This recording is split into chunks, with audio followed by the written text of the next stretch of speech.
Hello and welcome to the final lesson in the introductory course for the Center for Resilient Leadership. Thank you for making it through the whole journey with us, and I hope you continue on and take a deep dive, and I'll tell you a little bit about that a bit later. In the first session, I gave a quick overview of the 5 concepts that we address in the Center for Resilient Leadership, which are neuroscience, the brain, mindfulness, resilience, growth mindset, and leadership. In the second session, I gave an overview of the resilient mindset model, the 4 characters of the brain, to help you understand how the brain responds to challenge.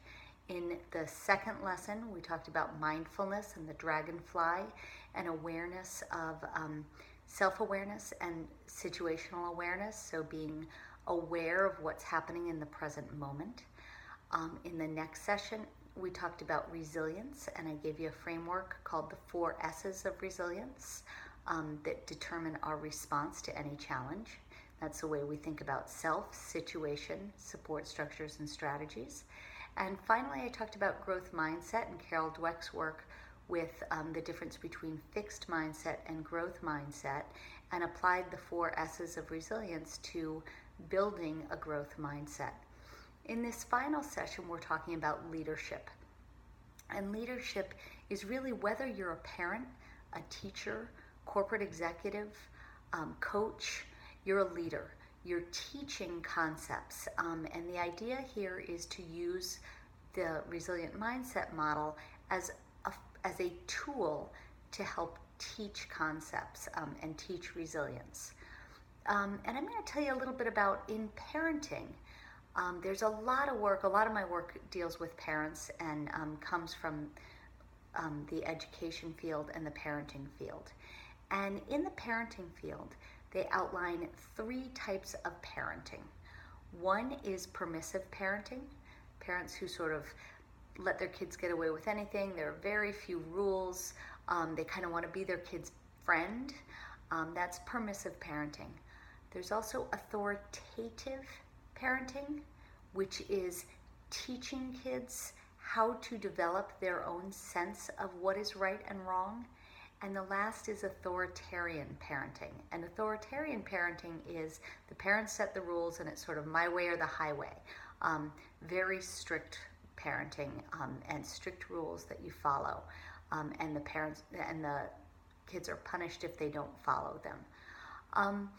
All of the research that's been done on those 3 types of parenting point to the fact that authoritative parenting is really the parenting that works out the best, comes out with the best results.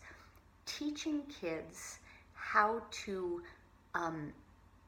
follow strict boundaries, but also listening to them and helping guide them and helping guide them to set their own boundaries, teaching them to develop a skill set to understand the rules and how to follow those rules themselves, not because the rules are there, but because they understand and believe in them.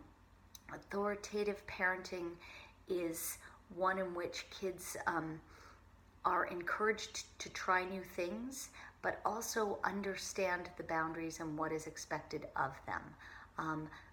Very often authoritative parents give kids rules and give them expectations, but the follow through is a lot of the lessons learned are natural lessons. When kids don't follow through, there's really natural consequences. And through authoritative parenting or authoritative leadership, all of that can apply to any form of leadership.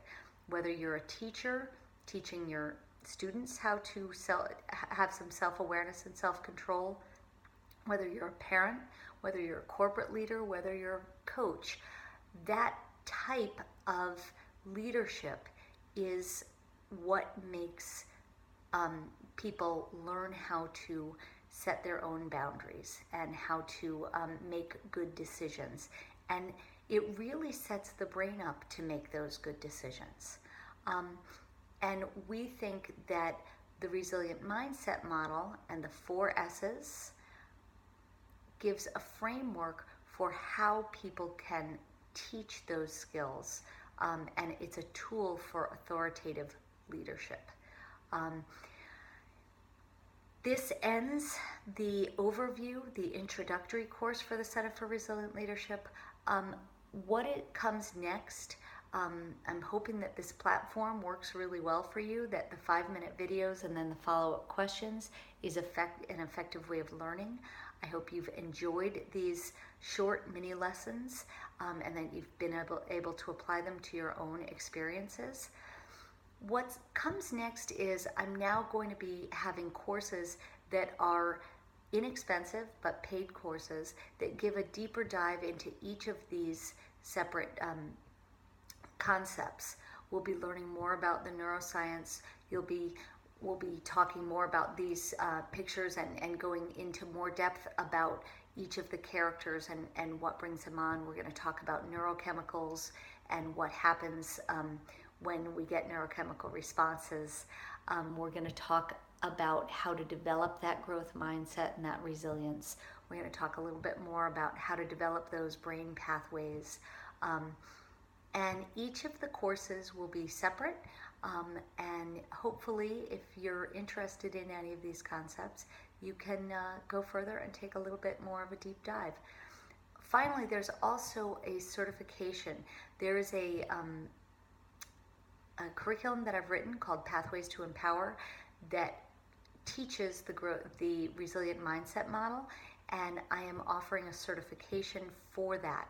With that certification, it comes with all of the materials to teach that course and to teach parenting, to teach your employees about it. So if you are interested in that, you can follow up and contact me. I would love to hear any of the questions that you might have or any of the feedback. Please feel free to email me or follow up and send me a text message. All right, thank you so much. Thanks for keeping me on the journey. Bye-bye.